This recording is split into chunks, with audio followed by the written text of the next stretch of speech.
You're not in a good position. You don't have the cards right now. With us, you start having cards. But right now, you don't. You're playing cards. You're playing cards. You're gambling with the lives of millions of people. You're gambling with World War III. You're gambling with World War III. And what you're doing is very disrespectful to the country, this country, that's back to you, far more than a lot of people said they should have. In front of cameras and reporters, a meeting between Ukrainian President Volodymyr Zelenskyy and U.S. President Donald Trump descending into chaos Friday afternoon. The final 10 minutes of the event turning into a tense exchange. It began with sharp words from U.S. Vice President J.D. Vance after an impassioned Zelenskyy urged caution using diplomacy with Russia, insisting its president Vladimir Putin could not be trusted. He broken this ceasefire.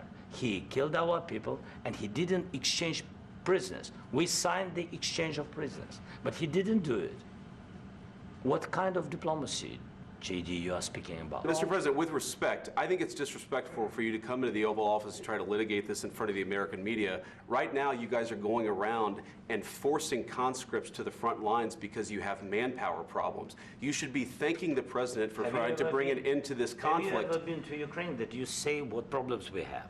I have been to. Come once. I've actually watched and seen the stories. It's going to be a very hard thing to do business like this. I tell you. Just say thank you. I said a lot of times. The White House meeting was initially meant to finalize a minerals deal that would finance the reconstruction of war-torn Ukraine.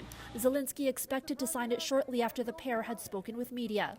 But the blowout cutting his visit short, Zelenskyy leaving with the deal unsigned and an expected press conference with Trump canceled. Just as an American, as a fellow American, it's just embarrassing that the only hero in the Oval Office, the only decent human being for that matter, is the Ukrainian.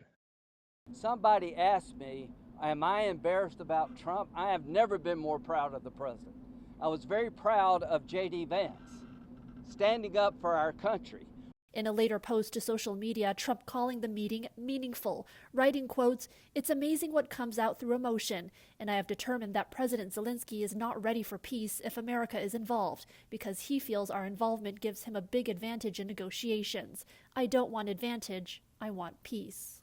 On X, Zelenskyy simply thanking the president, Congress, and the American people, writing, quote, "Ukraine needs a just and lasting peace, and we are working exactly for that."